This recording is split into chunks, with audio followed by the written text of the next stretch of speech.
Bonsoir à toutes et à tous et bienvenue dans le journal de TV78. Voici les titres de ce vendredi 18 décembre. Il y a quelques jours, le gouvernement avait recommandé et autorisé les écoliers et collégiens à faire l'école buissonnière jeudi 17 et vendredi 18 décembre afin de s'auto-confiner avant les fêtes. Une recommandation qui n'a pas vraiment plu dans le corps enseignant et surtout provoqué l'incompréhension.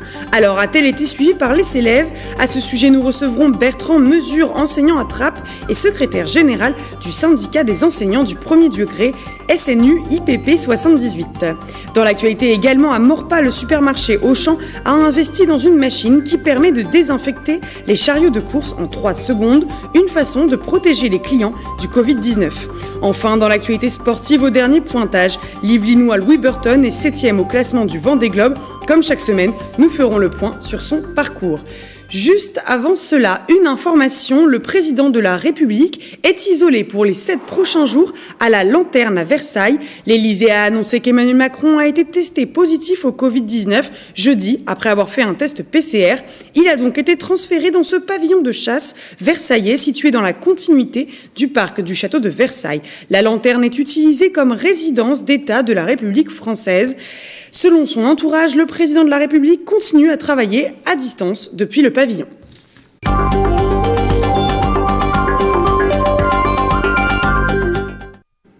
L'actualité, c'est aussi la recommandation du Conseil scientifique de s'auto-confiner 7 jours avant les fêtes. Pour cela, mardi dernier, le gouvernement, par la voix de Jean Castex, a autorisé les écoliers et les collégiens à faire l'école buissonnière jeudi 17 et vendredi 18 décembre. Évidemment, cette recommandation a fait beaucoup réagir et a suscité parfois l'incompréhension. À ce sujet, nous accueillons Bertrand Mesure. Bonsoir. Bonsoir.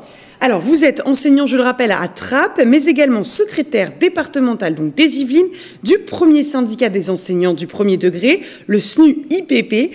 Avant de savoir si cet autoconfinement a été suivi ou non dans votre école à Trappes, comment avez-vous accueilli cette nouvelle ? On l'a accueilli un peu comme la rectrice, puisque mardi matin, il y avait un comité technique pour toute l'Académie de Versailles, et elle a fait comme nous, elle l'a appris par les médias. Donc, une fois de plus, l'éducation nationale est pilotée, un coup par le ministre de l'Éducation nationale, un coup par le Premier ministre, et directement par les médias, sans que personne ne soit au courant de ce qui se prépare. Donc c'est beaucoup d'incohérence, beaucoup d'incompréhension, et finalement beaucoup de, comment dirais-je, presque de détresse à essayer de suivre un calendrier qui devient de plus en plus fou et qui désorganise chaque jour un peu plus le fonctionnement des écoles et des établissements du second degré. Alors aujourd'hui, nous sommes le vendredi 18 décembre. Est-ce que ça a été suivi hier et aujourd'hui, cet autoconfinement ? Alors écoutez, moi, les échos que j'ai, c'est que ça a été très très peu suivi. C'est vrai que c'est une période un peu particulière où certains enfants sont absents parce qu'ils sont tout simplement malades. Il peut y avoir quelques départs en vacances anticipés le vendredi, mais ça n'a pas été au-delà. C'est-à-dire que la plupart des parents ont fait le même constat que nous. Annoncer ça mardi pour le jeudi, qu'est-ce que ça signifie? Où va-t-on? Enfin, on est dans une situation qui est de plus en plus difficile à comprendre, et on se rend compte qu'il n'y a plus de pilote dans l'avion, ou que le pilote qui est, ou qu'il y en a 2, ou qu'il y en a 3, et que chacun va dans sa direction propre, sans que personne ne puisse savoir comment anticiper ce qui va se passer sur le terrain. Et dans votre école, du coup, à Trappes, est-ce que ça a été suivi? Est-ce que vous avez un ordre de grandeur dans votre classe, par exemple? Non, c'est ce que je vous disais. On a quelques absences à la marge, mais dont il est très difficile de savoir si elles sont liées à un contexte familial, à la volonté des parents d'éviter, ou une maladie, tout simplement. D'accord. Et cette absence autorisée pendant 2 jours, du coup, avant les vacances scolaires, est-ce qu'elle a bouleversé le programme scolaire des enseignants ? Non, parce que de toute façon, le bouleverser, dans quel sens? Pour faire quoi? Une fois de plus... S'il y a des élèves absents, un contrôle qui manque, ce genre de choses Écoutez, en général, les 2 derniers jours avant les vacances de Noël ne sont pas les moments les plus propices pour mettre en place des contrôles. Ce sont des moments où on termine les cadeaux pour la famille, le moment où éventuellement, le vendredi, on essaye d'organiser une petite fête au sein de la classe, et puis les enfants sont fatigués. Donc c'est en général pas un moment où, je dirais, on est plus dans la vie sociale de la classe, on est plus dans les interactions et puis un peu moins strictement dans les apprentissages scolaires. Donc finalement, même si cet autoconfinement avait été majoritairement respecté, fait, suivi, ça n'aurait pas eu d'impact finalement sur l'éducation, l'année scolaire des enfants. Alors, on peut toujours dire que le fait qu'il y ait moins d'enfants dans une classe permet de mettre en place d'autres choses pour certains élèves, mais de toute façon, ça nécessite une anticipation qui là était absolument impossible à faire, et donc les collègues assez naturellement ont fait ce qu'ils avaient prévu de faire ces 2 derniers jours. Donc ça a été annoncé mardi dernier. Il y a eu une autre déclaration du gouvernement le mardi soir, me semble-t-il, cette fois-ci du ministre de l'Éducation nationale, Jean-Michel Blanquer, celui évidemment qui vous concerne.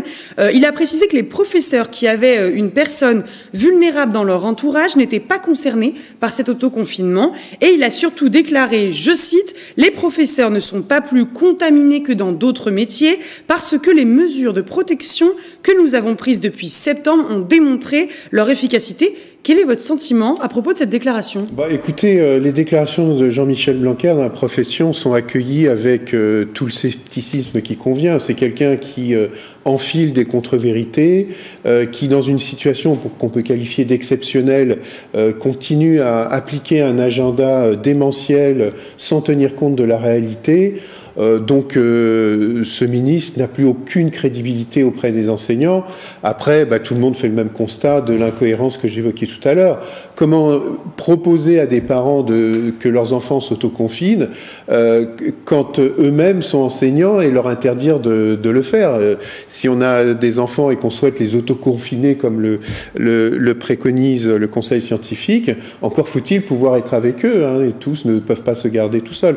Donc tout ça, c'est beaucoup d'incohérence, c'est beaucoup de com', c'est beaucoup de maltraitance pour tout le monde, aussi bien pour les parents à qui on dit quelque chose dont on sait très bien qu'ils ne pourront pas l'appliquer, hein, on ne s'organise pas du mardi pour le jeudi, et puis pour les professeurs, on n'arrive pas à comprendre comment, s'il est nécessaire d'autoconfiner, eh bien pourquoi on n'a pas fermé les écoles? C'était la solution la plus simple, on rentrait dans les préconisations du conseil scientifique, ces espèces de demi-mesures annoncées à l'encan sur les ondes ne signifient plus rien et ne font qu'exaspérer les usagers et la profession.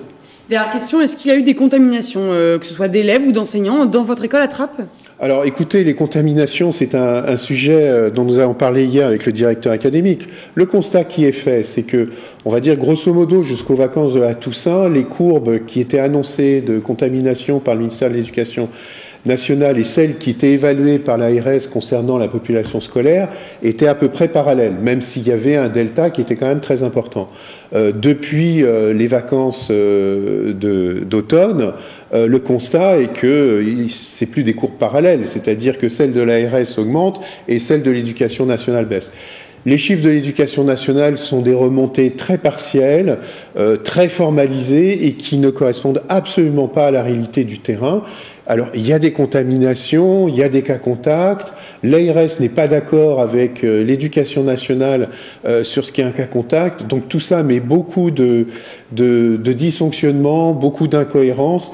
Et il est très difficile de connaître la réalité des choses, même si on sait que les enfants sont plutôt moins contaminés que les adultes. Que les adultes. Très bien, on l'a compris. Merci, en tout cas, Bertrand Mesure, d'avoir été avec nous sur ce plateau.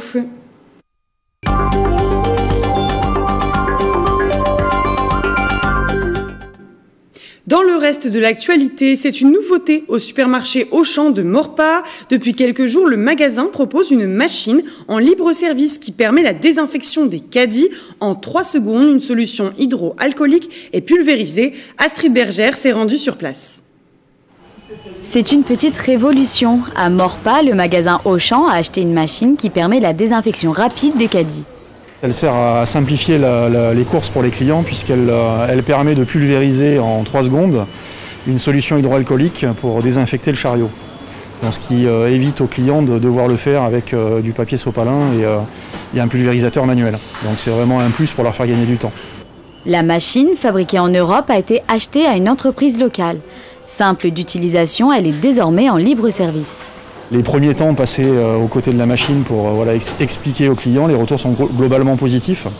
On va dire qu'à 99%, les clients sont rassurés et satisfaits de ce nouveau service. Les clients, justement, commencent à prendre l'habitude. Certains restent méfiants quand d'autres se réjouissent. Là, c'est tellement rapide que je ne sais pas trop. On a du mal à se rendre compte comment ça peut être désinfecté aussi rapidement. Hein. Mais bon, je me plie à ce qu'il faut faire pour assurer un maximum de sécurité pour les autres et pour moi. Ça va très vite. En plus, j'avais vu ça à la télé et je trouve que c'est impeccable, hein, au lieu de prendre du produit, nettoyer, tout ça, c'est super. On dit que sur les poignets, tout ça, il faut faire attention, nous c'est ce qu'on fait, moi je suis assez âgée, donc oui, on fait très attention. La machine, étant maintenant propriété du magasin, va rester en libre service au moins pour quelques mois, voire plus si besoin. Un accord interprofessionnel de santé signé ce 17 décembre entre l'ARS, l'assurance maladie et la communauté professionnelle territoriale de santé. Elle acte le financement de cette dernière, un regroupement de professionnels de santé sur le territoire du Grand Versailles pour améliorer l'accès aux soins. Les précisions de Justine Brasier. La CPTS du Grand Versailles, comprenait Communauté professionnelle territoriale de santé, vient officiellement de signer un accord conventionnel avec la délégation départementale de l'ARS et l'assurance maladie. Concrètement, c'est un projet qui propose différentes missions permettant d'accéder plus facilement aux soins et elle s'inscrit dans le cadre de la loi Ma Santé 2022, mise en place par le gouvernement, qui propose des solutions face aux nouveaux défis du système de santé français. Alors la CPTS du Grand Versailles a déjà été validée par l'ARS au préalable, mais cette signature est la concrétisation du projet. Aujourd'hui, c'est la signature du contrat officiel donc qui constitue officiellement cette CPTS et qui dit l'État, donc via l'assurance maladie, vous donne un certain nombre de financements pour mettre en œuvre les objectifs qui sont dans votre projet médical. Le Grand Versailles couvre 18 communes, dont 275 000 habitants, qui vont pouvoir bénéficier de ce nouveau service de santé et de ce groupement de professionnels du territoire. Ils sont sages-femmes, ils sont infirmiers, kinés ou encore podologues. Chacun va continuer à avoir son activité, le pharmacien, la sage-femme, l'infirmier, le médecin, mais ils vont travailler ensemble sur des projets communs à monter pour faire de la coordination et pour permettre une meilleure prise en charge du patient. L'accord officiellement signé ce 17 décembre entre l'ARS, l'assurance maladie et ses professionnels acte des objectifs à atteindre sur 5 ans pour arriver à une satisfaction des patients sur l'offre de soins. Il met en lumière 3 missions principales qui devront être conduites sur le territoire. C'est l'offre de soins, l'accès rapide avec des soins aux soins non programmés, trouver un médecin traitant. Il y a beaucoup de patients, 1 sur 10, qui n'ont pas de médecin traitant, donc offrir un médecin traitant à ces patients. Et puis la coordination entre les professionnels de santé au sein du territoire. Pour travailler sur ces 3 axes, le groupement de professionnels de santé sera accompagné et financé par l'assurance maladie. La CPAM assure l'importance de soutenir ce projet et les autres à venir. Grâce au CPTS, on fait le pari que les patients sur le territoire, sur notre département, seront mieux pris en charge, qu'il y aura aussi, donc, grâce à cette meilleure coordination, à ces échanges entre professionnels de santé, de fait, ils pourront avoir accès plus facilement aux professionnels de santé, ne pas être eux-mêmes dans les démarches de rechercher un spécialiste, de devoir solliciter une prise en charge à l'hôpital. Tout ça se fera de façon fluide et coordonnée grâce à l'organisation et les outils numériques des professionnels utilisés sur le territoire. La signature officielle de l'accord permet à la CPTS du Grand Versailles de bénéficier d'un financement sur les 5 prochaines années, une somme à hauteur de 450 000 € au maximum par an. L'actualité de la semaine, c'est Grégory Canalé qui vous la résume en 78 secondes.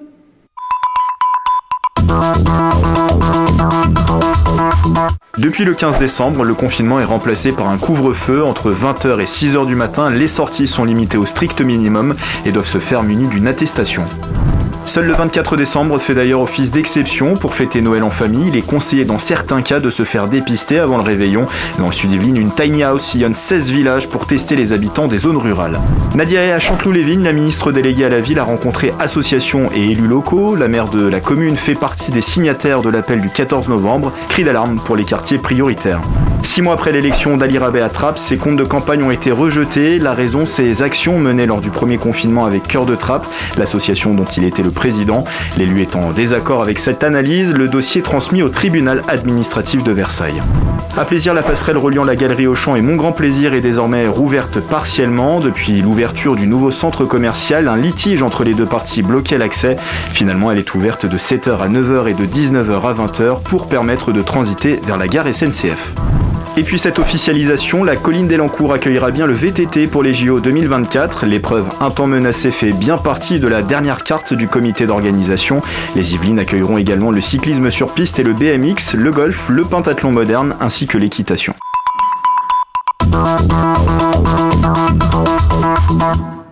L'actualité cette semaine, c'était aussi des tests 5G qui ont été réalisés au Vélodrome national de Saint-Quentin en Yvelines, retenu il y a un an par l'ARCEP pour le développement d'une plateforme d'expérimentation 5G. Saint-Quentin en Yvelines s'est lancé ce jeudi 10 décembre. L'objectif, c'est de développer des usages au service du sport dans la perspective des Jeux Olympiques de Paris 2024. Alors comment ça s'est passé? Pendant ces tests, une captation par une caméra 360 degrés 4K avec plusieurs flux vidéo a été réalisé pour un streaming live en 5G sur YouTube et ces premiers tests sont encourageants. Ils devraient être suivis de nouveaux tests en 2021. Et enfin, comme chaque semaine, un petit mot de voile. L'Yvelinois Louis Burton est toujours dans le top 10 sur le Vendée Globe 2020 après plus de 50% de la course réalisée. Son IMOCA Bureau Vallée 2 vient de passer dans l'océan Pacifique. Le skipper de 35 ans originaire de Rambouillet est actuellement en 7e position sur ce tour du monde en solitaire et sans escale. Un classement qui pourrait être bouleversé dans les prochains jours. Les skippers sont tous au coude à coude. Regardez cette vidéo enregistré par Louis Burton. Bienvenue sur Bureau Vallée encore aujourd'hui. Bon ben voilà, c'est assez incroyable, on est dans l'Indien. On se tire la bourre depuis plus d'un mois, depuis un mois, une semaine. Là il y a Jean Le Cam. Là-bas il y a Benjamin Dutreux. Là-bas il y a Boris Herman. Et juste là il y a Damien Seguin. Et là il y a Bureau Vallée. Et là ils sont en train de parler à la VHF.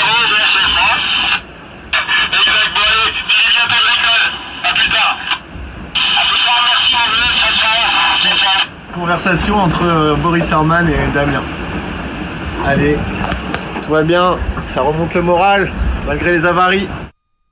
C'est la fin de ce journal, merci de l'avoir suivi. L'information revient lundi dans le 7-8 journal, présenté par Grégory Canalet à 18h. Et d'ici là, je vous souhaite un très bon week-end et une très bonne soirée.